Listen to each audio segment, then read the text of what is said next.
Well, a very good evening and welcome to each and every one of you to this week's episode of Your Manchester. And it is the first one of 2020. We're in a new decade and you're still looking absolutely fabulous. As are you, Dale. I'm still sucking on that sweet. Nothing new there. Anyway, on today's show, we have got an absolute plethora of wonderfulness for you, haven't we? We have, and if you heard that laughing in the background, it can only be one person. The wonderful Sue Devaney is joining us a little bit later on to talk all things acting, charities, a bit of everything. I think she's going to stay for the whole episode. And as well as that, we have also got Kieron Richardson, we've also got Gaynor Faye, and we've also got Shayne Ward. It is all going on for you, only on Your Manchester.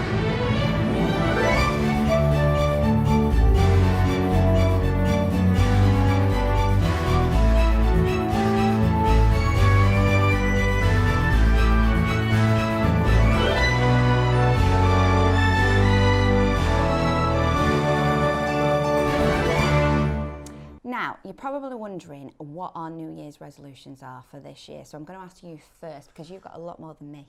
Well, I have. Now, I was intending on stopping smoking. Right. Because I feel that's practically a good idea because they're so expensive these days. Have you broke it yet? No, because I figured that if smoking's bad for you, how come it cures ham? Anyway, so there was that. Also, I thought I might try losing some weight, but then they've opened another 4 KFCs around the corner, so there's no point. Well, that's not going to happen, It's not going to happen, no. So what's your New Year's resolutions? Well, mine's quite worthy, actually. Oh, really? What were I'm they? giving blood this year. Giving blood? I am giving blood for the first time. I am facing my fears because I have this thing where I used to pass out when I had blood taken. So on March the 3rd, I'm going to be taking blood. Maybe we could take the camera down with us. Take the camera down, because I tell you, I didn't realise you were going to say that, but we're not actually allowed to give blood. Us flamboyant people, we're not allowed to give blood. Oh, you know. No, otherwise I'd be there because they have good biscuits and a good glass of orange juice. Well, I'd be there I'd every have day, your I blood would, honestly. any day. But talking about people that I'd have. I beg your pardon.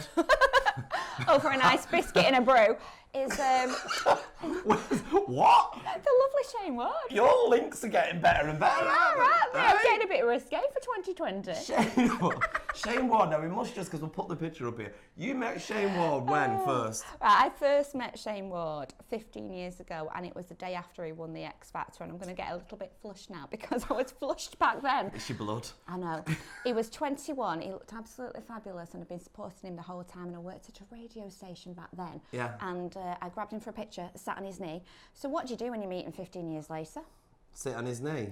Grab him for a picture. And You didn't. I did. I kind of said, you know, like you get those 10 years pictures recreated that everyone's been doing recently. I was like, should we do a 15-year one then, Shayne? What did he have to say about you sitting? He loved it. I bet he did. He did love it. Aye. And I went, have we aged better? I think we have aged better. I mean, I'll let the viewers decide. I just can't believe you've met Shayne Ward and just plunked yourself on his knee. Well, I think we've known each other long enough now to know that I would do that. But why are we talking about Shayne Why are Ward? we talking about it? Well, that's because there is a wonderful play coming to the Lowry on the 21st. 21st of January. And if you remember the 90s, because we are talking 30 years ago. I remember the 90s. 30 years ago. Spice Girls shoes. Yeah, there was a hit TV show that got around 15 million viewers, which we would kill for. It was called Band of Gold, written by Kay Miller, and it's coming to the stage for its world premiere at the Lowry. That's right, and I had the privilege of speaking to Shayne Ward, as well as Gaynor Faye and Kieron Richardson of Hollyoaks fame, all about this wonderful play, what it's all about, and this is what they had to say.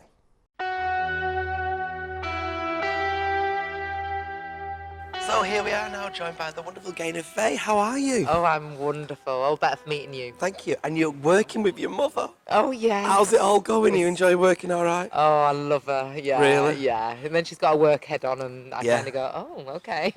Does it change in rehearsal, does it? Oh, yes. Yeah. Oh, yeah, definitely. She's got lots of different heads that she wears, and she's got writer head, director head, and mum head. Right. And I have to negotiate them. You have to change accordingly, do you? Yes, I do. So who are you playing in Band of Gold then? Rose. Rose, who's like the matriarch. She looks after the ladies on the lane and takes a little bit of commission as well. And do you remember when it first came about then, Band of Gold? I do. Yeah. Yeah, I loved it. Absolutely loved it. And I missed out on the TV version because I was a little bit young. Right. But now I'm older.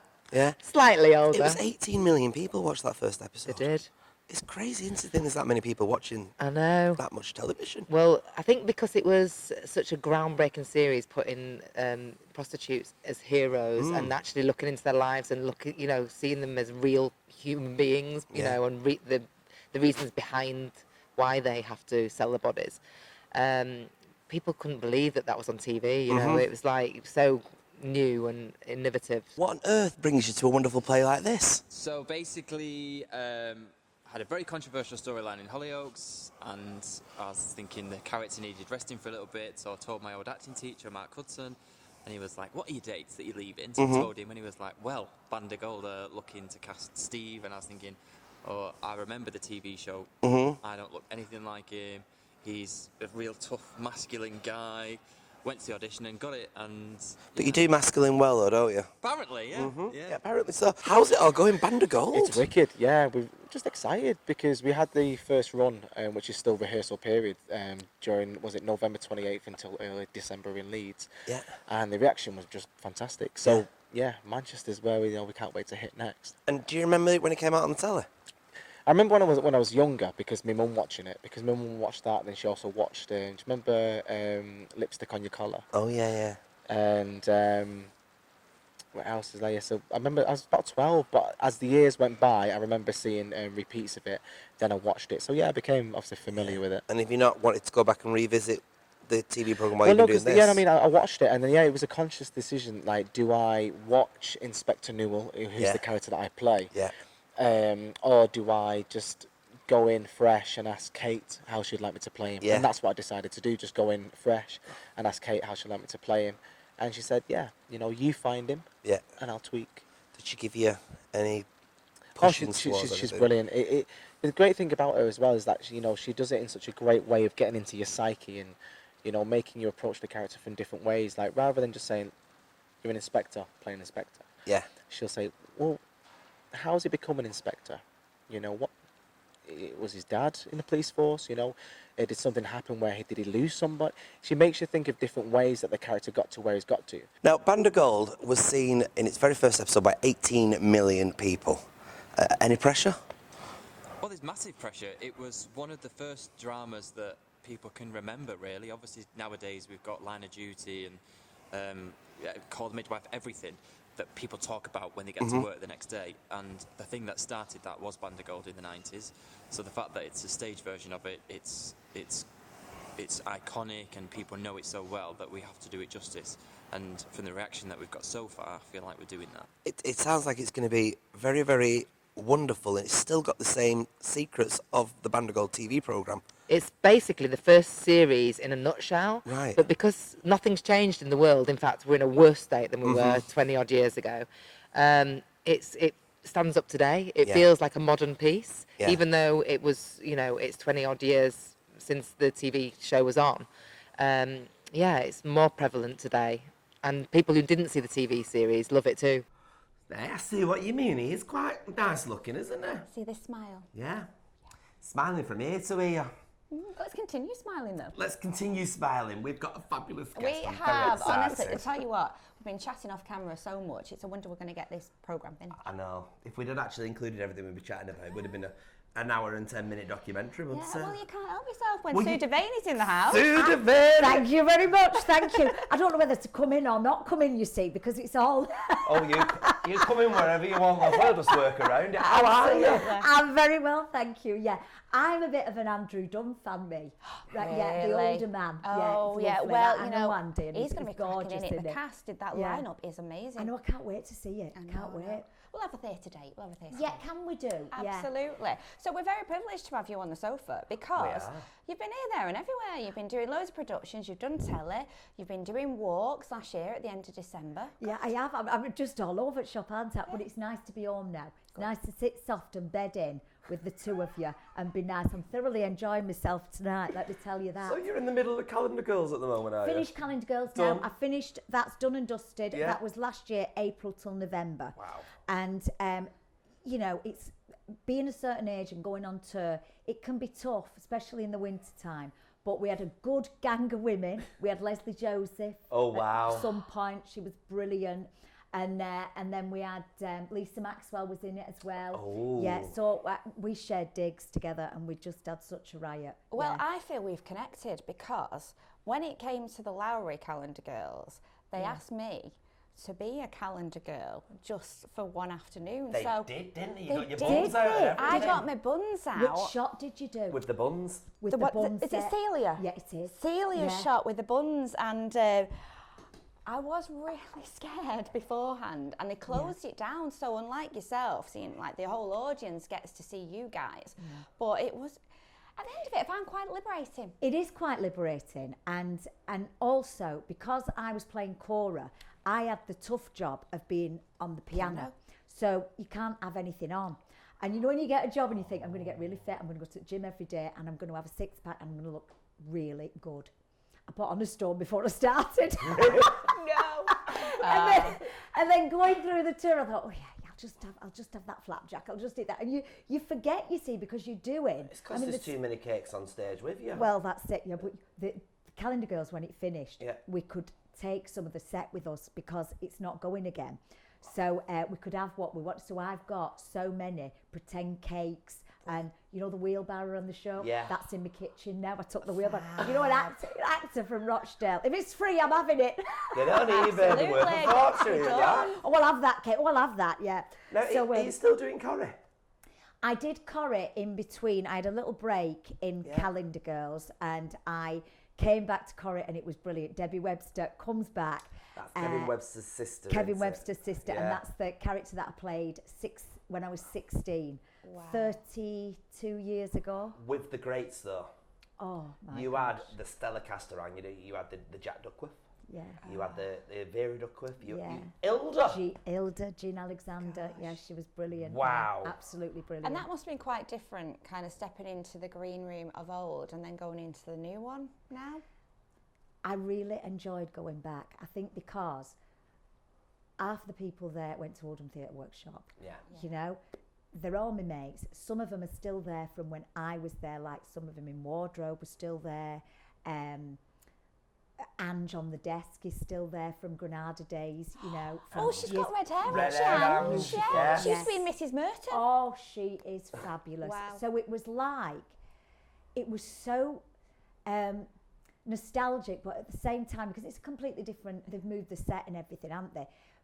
But it's such a fast turnover now, because when I was doing it at 16, you spent Monday, Tuesday, Wednesday rehearsing, you know, and then you were at the tech run, and then the producers run, and then you'd film 2 episodes. Now, I think you do about 9 in a week, and it's literally rehearse, record. I've been doing a lot of travelling, and you've noticed quite a few things, haven't you, that you feel that it's Yeah. important to talk about now, don't you? When I got Calendar Girls, and it was touring, and I thought, right, I'm going to do something. You know, because like we were saying earlier about when you think, oh, I'm working all this time, I'm going to learn an instrument, I'm going to, like, you know, learn to play piano, learn a language, all that, and you don't do any of it. You just finish your tour and you're absolutely exhausted. But I thought, I'm going to do a little project and take pictures of all the beds that I'm sleeping in between April and November. Yeah. Because people think that, you know, the acting life is glamorous, and as we know,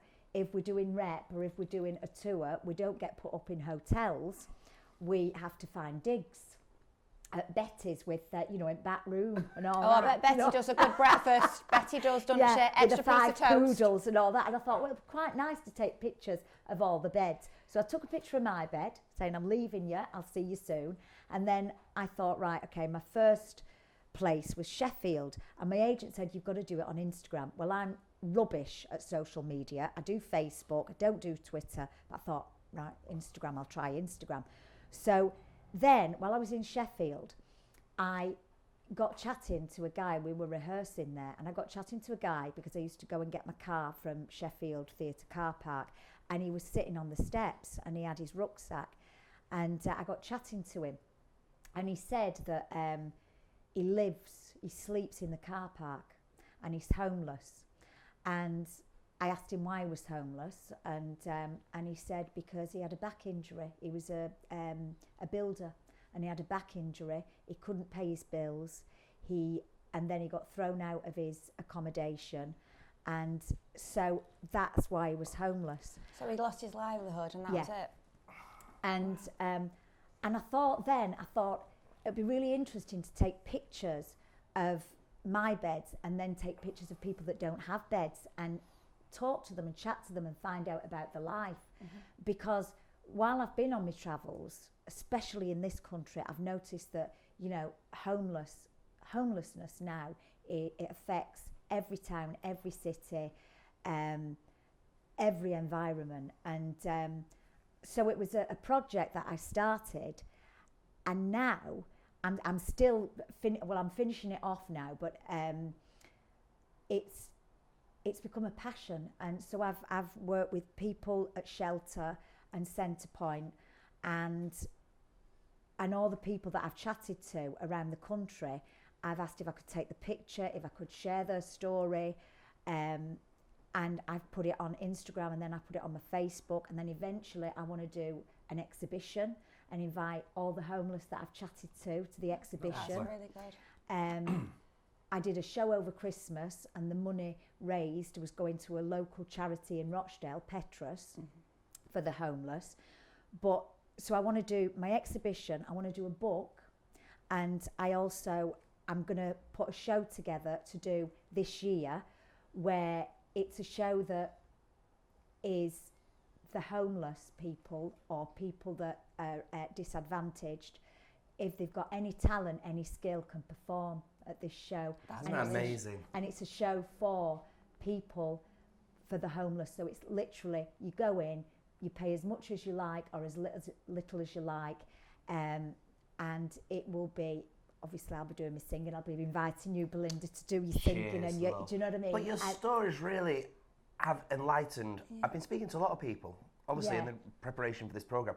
Your stories really have enlightened a lot of people, because I think, certainly in this day and age, people see a homeless person and a lot of people walk past, and we don't think about their story or the circumstance or the run-up. People, there's like a stigma, and they think that it's a certain reason that they're on the streets, and the story that you've just said kind of says it all, really. Well, I mean, these are normal people put in an unfortunate situation, which could happen to anyone. It could happen to anybody. And I first started to get really interested. I did a documentary years ago called Greetings from Seoul, and I was a traveller, and I was sick of going to places like Thailand and India and places like that, and I pitched my tent above Bar Italia on Frith Street, and I interviewed all the locals.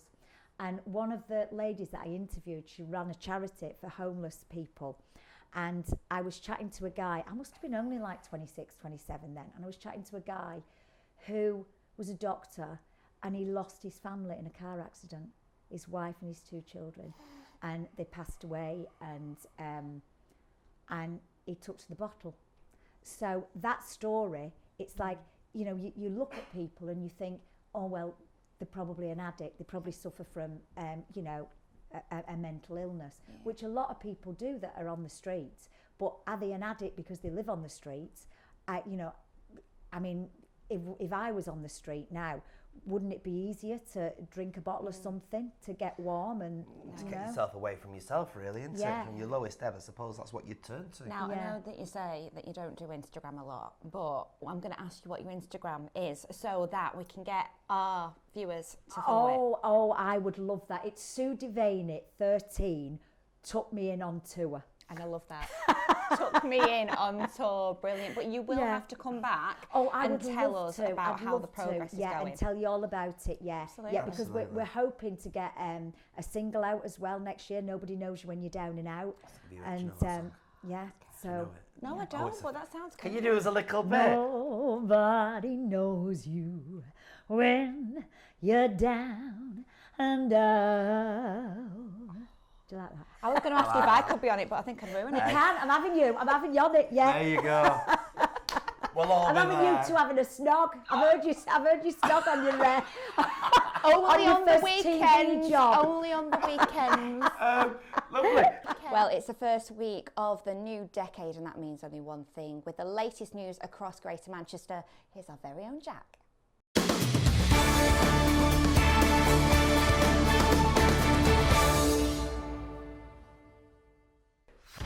Welcome to this week's news roundup for your Manchester. 5 people have been arrested after a man was found with a head injury. The man was found at a house in Foster Hill Avenue in Bolton and later died in hospital. 4 men and a woman have been arrested on suspicion of manslaughter.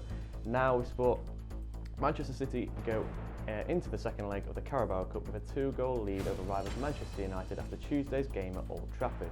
City went 3 goals up in 38 minutes after goals from Bernardo Silva, Riyad Mahrez and a shot from Kevin De Bruyne turned in by Pereira. Rashford pulled a goal back for United in the second half, but City saw the game out comfortably for a 3-1 win over their rivals. The second leg is set to take place at the Etihad later this month. Now that's up for the news this week. Back to your Manchester. What an absolute treat of a programme we've had today. I love that. It was a great start to the new year. It's been good, hasn't it? Should we come back next week? Should we do it all again next week? Absolutely. Next week we come to you from in studio and also from the Hope Mill Theatre as well as we turn on.